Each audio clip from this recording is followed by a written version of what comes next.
During my wife's birthday dinner, she excused herself to take a call. When I followed, I heard her say, "Once I get his signature tonight, we're rich." Confused, I sat back down. Then the waiter brought a document for me to sign as a gift. My brother texted, "Don't sign anything. She's selling your company." I froze, pen in hand. I always thought I was a good judge of character. It's something I prided myself on, actually. You don't build a company from the ground up, navigate cutthroat deals, and come out on top without developing a decent sense for people, their intentions, their tells, their motivations. And yet, somehow, the person I trusted the most had played me better than any rival, any competitor, any con artist I had ever encountered. I didn't see it coming. Not even a little. Or maybe I just didn't want to.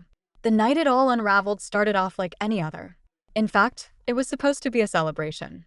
It was my wife Victoria's birthday, and I had planned something intimate but meaningful, a dinner at the same little steakhouse in Chicago where we'd had our first anniversary.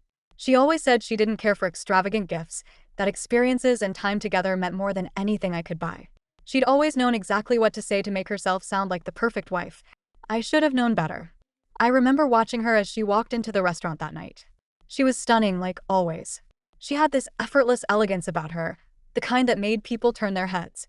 Her dark hair was swept up, a few loose strands framing her sharp cheekbones, and she wore a deep emerald dress that hugged her body in a way that made me feel like the luckiest man in the room. She kissed my cheek as she sat down, her lips warm and soft. "You always know how to make me feel special, David." I smiled. "That's the idea." I meant it. Every damn word. The evening started off perfect. We laughed, we reminisced. We clinked our glasses of wine. She reached across the table a few times, squeezing my hand, gazing at me like she was truly happy, like she loved me. And I believed it. But then, right after we finished our entrees, her phone buzzed. It was subtle, just a light vibration against the table, barely noticeable over the low hum of conversation and soft jazz playing through the restaurant speakers. But I noticed. She glanced at the screen, and something flickered across her face, just for a split second. Then she smiled at me, all warmth and ease, and said, "Sorry, babe. I just need to take this. It's work." I nodded, not thinking much of it at first. She was an interior designer, and her projects sometimes required late-night calls with clients who had more money than patience. But something about the way she grabbed her phone felt off. The way she angled it away from me. The way her fingers tensed slightly as she got up. I don't know why I followed her. Maybe it was intuition, maybe it was paranoia, or maybe some part of me already knew that something was wrong and I just didn't want to admit it yet. She had stepped into the hallway near the restrooms, her phone pressed to her ear, her voice hushed but clear. "Tonight," she said. "Once I get his signature, we're rich." My whole body went cold. Silence. Then she let out a soft chuckle, the kind of laugh I hadn't heard from her in a long time.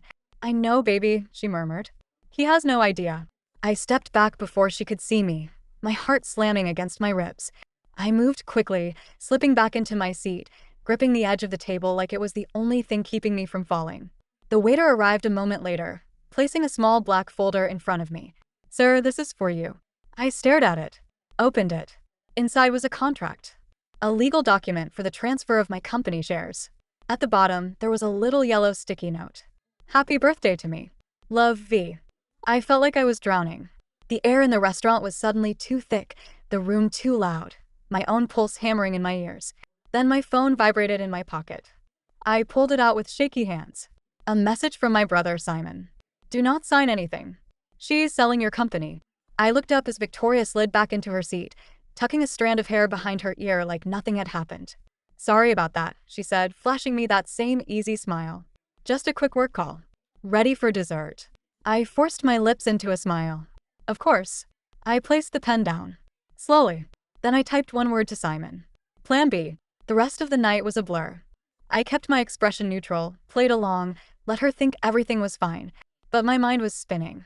I couldn't stop replaying those words in my head. "Once I get his signature, we're rich." He has no idea. Who the HLL was he? How long had this been going on? Had our entire marriage been a lie? I wanted to scream. I wanted to flip the damn table, demand answers, watch her scramble to explain. But I didn't. I needed to be smart. Victoria thought she was clever. She thought she had one. But she didn't know I already knew. And tomorrow morning, when she woke up thinking she had pulled off the perfect con, she was going to realize just how wrong she was. I barely remember how the dinner ended. I know I ordered another drink. Something strong. I know she kept glancing at the contract folder, her fingers grazing the stem of her wine glass, waiting for me to pick up the pen again. I know I smiled at her, nodding along as she talked about the weekend plans she had made for us, like everything was normal. Like she hadn't just tried to steal everything from me. I don't even remember what dessert she ordered.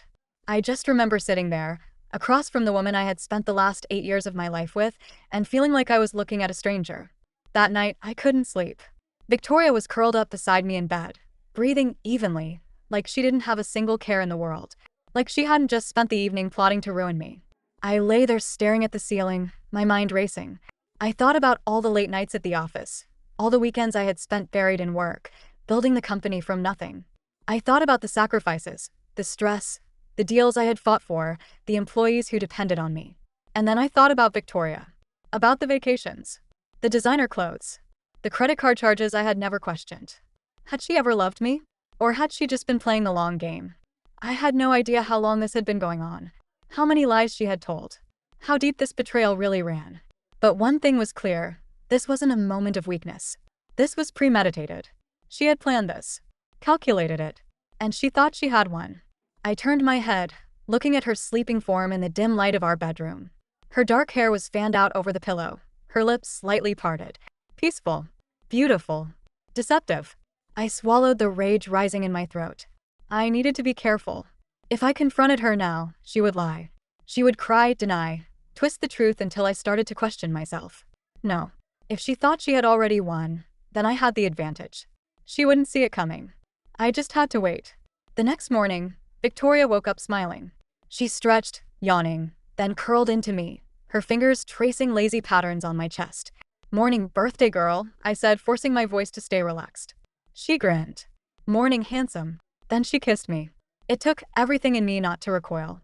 If she noticed anything different, she didn't show it. She slipped out of bed, humming as she made her way to the bathroom. "Do you have meetings today?" she called over the sound of running water. "Just one." "Good. Maybe we can grab lunch together later." "Sounds great." It was almost eerie how normal she was acting, like she wasn't actively trying to screw me over. I got up, got dressed, grabbed my keys. "I'll see you later." She leaned against the bathroom doorway in her silk robe, watching me with a soft smile. "Love you." I hesitated. Then I smiled back. "Love you too." I didn't go to the office. Instead, I drove straight to Simon's house. My brother was already waiting for me when I pulled into the driveway. As soon as I stepped inside, he handed me a cup of black coffee, then motioned toward the couch.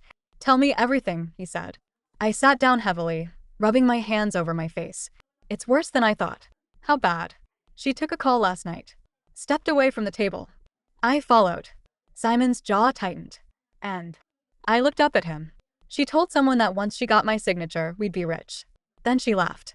Said I had no idea. Silence. Simon exhaled sharply, shaking his head. "Jesus Christ."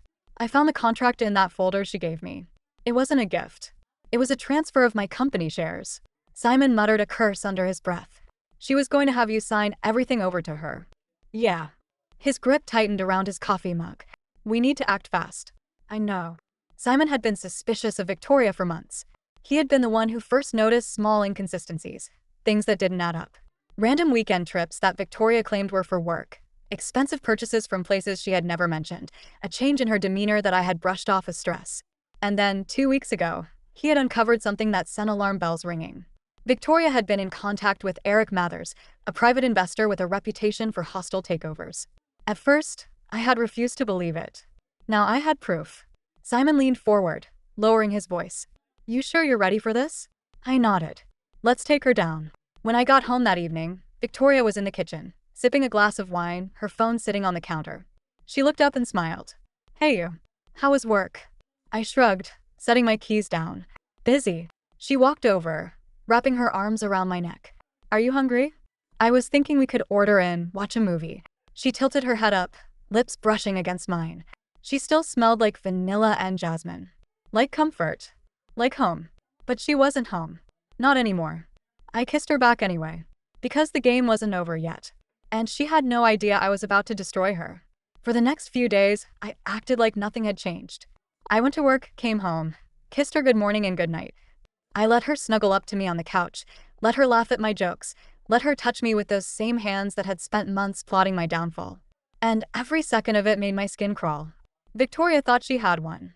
She had no idea that, behind the scenes, Simon and I were already pulling the strings that would unravel everything she had built. It started with the forensic accountant. Simon had him digging into Victoria's finances for weeks, ever since the first red flag went up. At first, we weren't sure what we'd find, just that something didn't feel right. Now, we had confirmation. Victoria had been funneling money into a separate account under her maiden name. A lot of money. More than she should have had access to. Which meant she had an accomplice.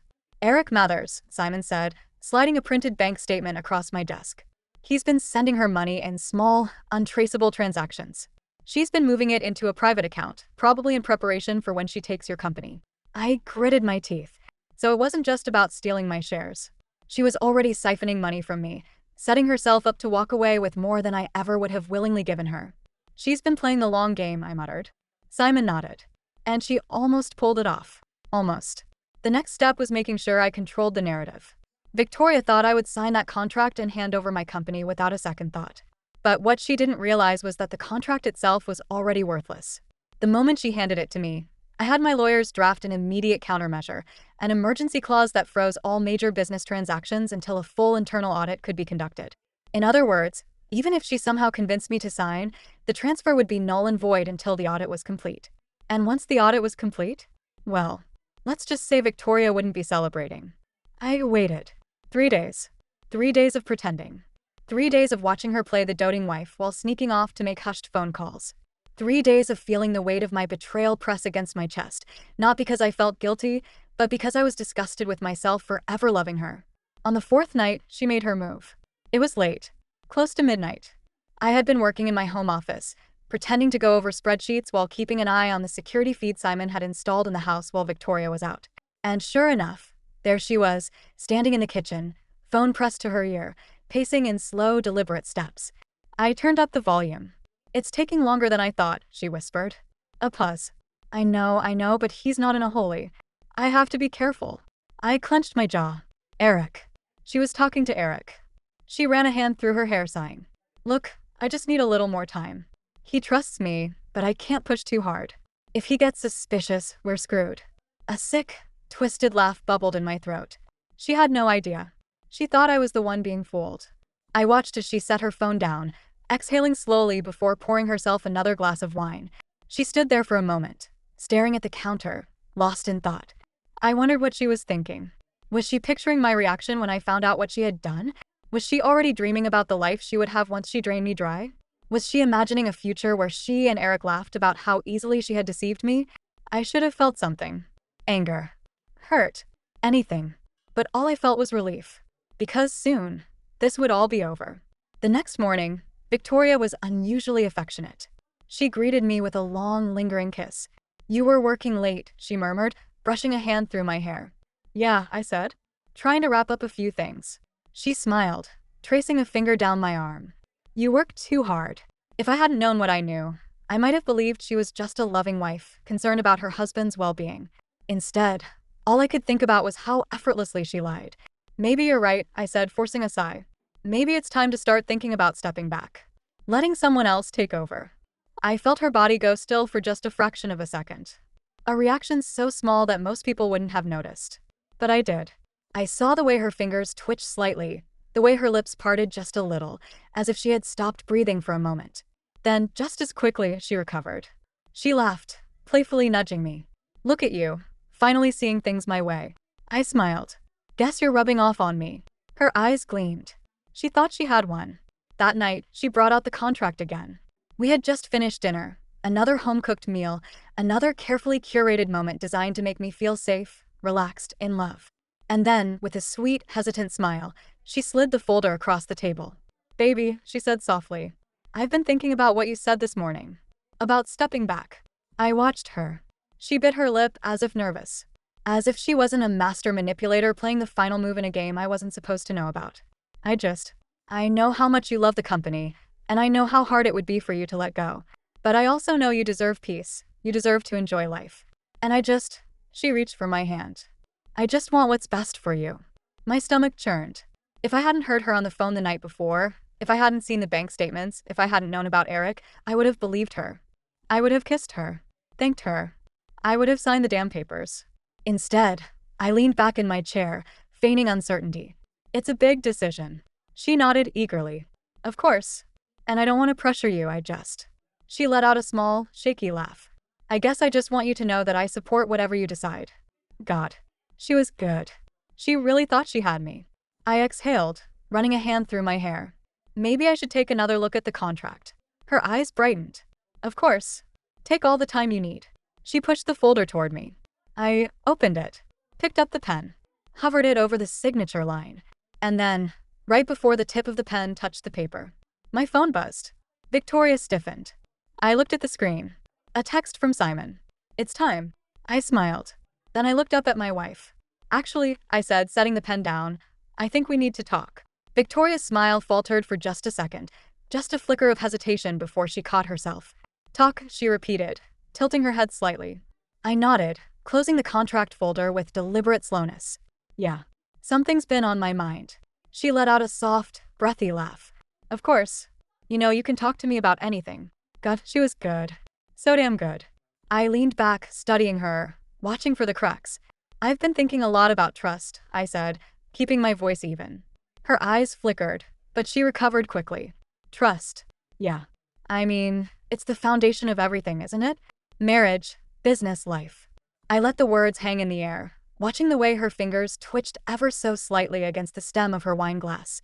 She was trying to figure out where this was going. But I did.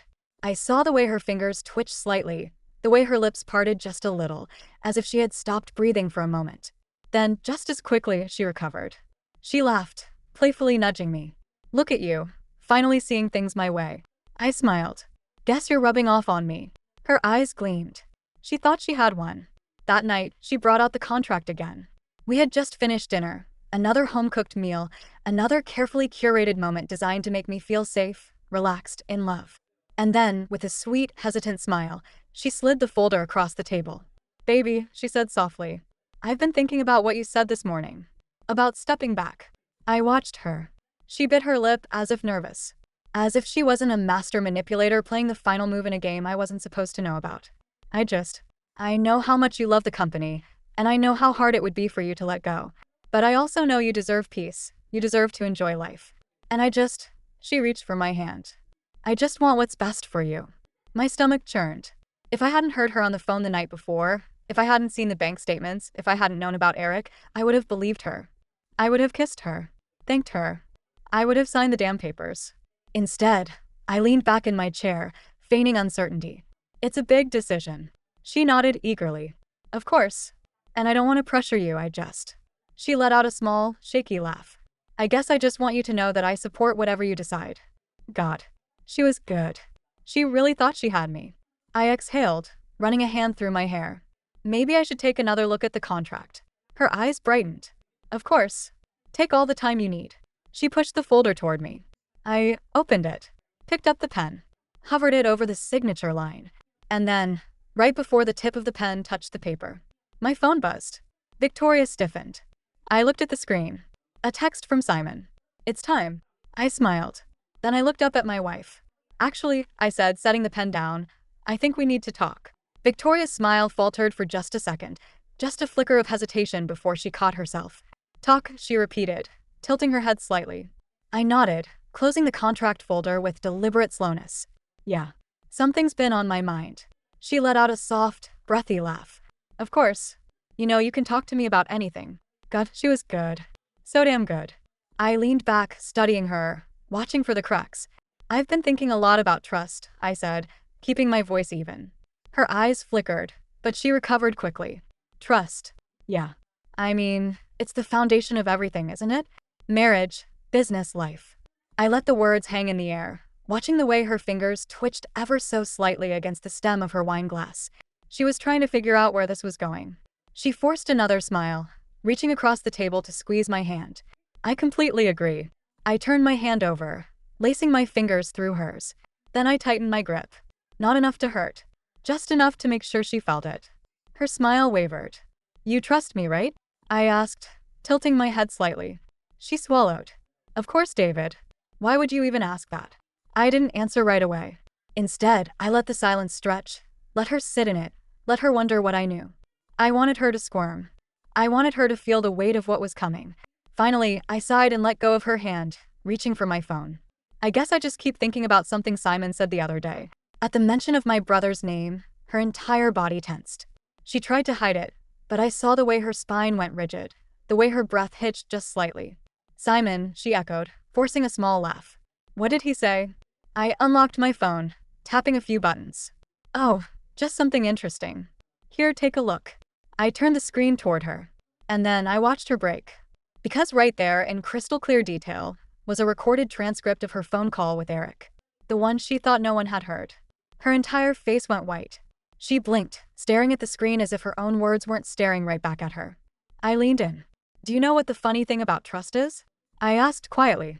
She didn't answer. Her lips parted, but no words came out. I smiled. You don't realize how fragile it is until it's gone. The silence stretched so long I could hear the faint hum of the refrigerator in the background.